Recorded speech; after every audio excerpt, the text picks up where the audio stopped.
Welcome to the Real News Network. I'm Kim Brown in Baltimore.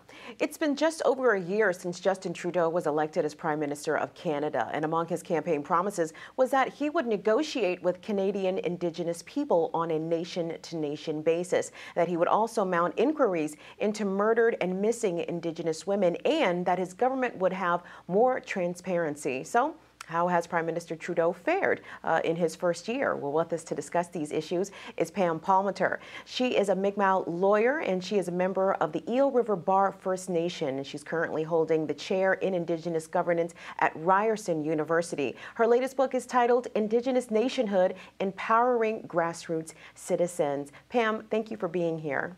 Thanks for having me.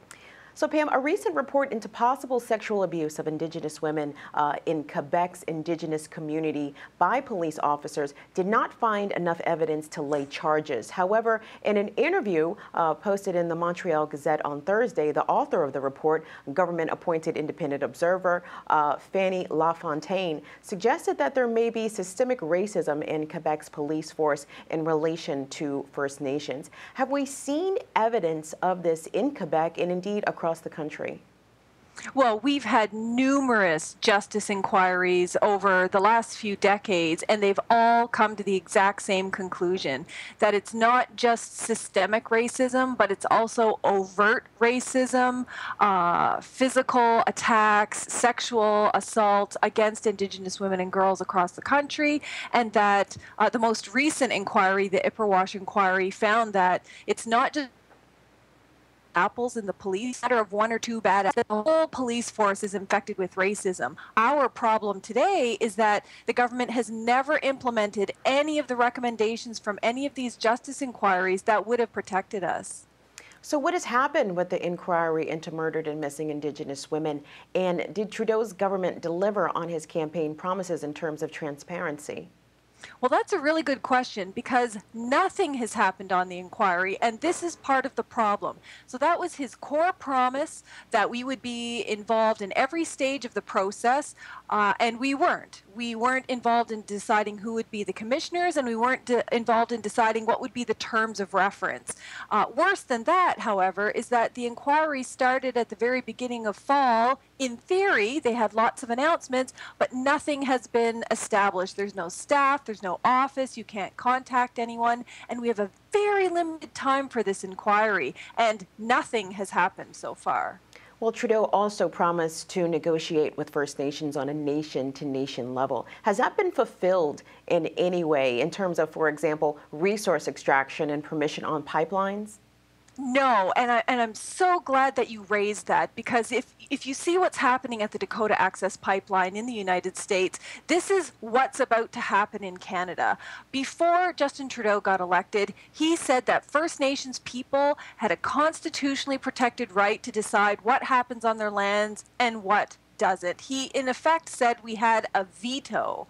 After his election, he has started to backtrack and said we need to develop these lands for everyone's benefit. And if you've been taking note of the media here in Canada, you'll notice there's a large number of pipelines across the country that are going forward, and we've now created what's called a treaty alliance.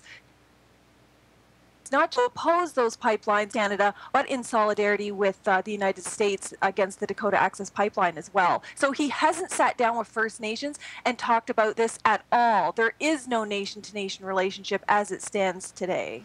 So I understand that the government has been conducting some town halls across Canada on a possible revision of the Anti-Terrorism Act, formerly known as Bill C-51. This was an act brought forth by the previous administration, the Conservative government of Stephen Harper. So are you satisfied with the Liberals' actions on oversight on this particular act?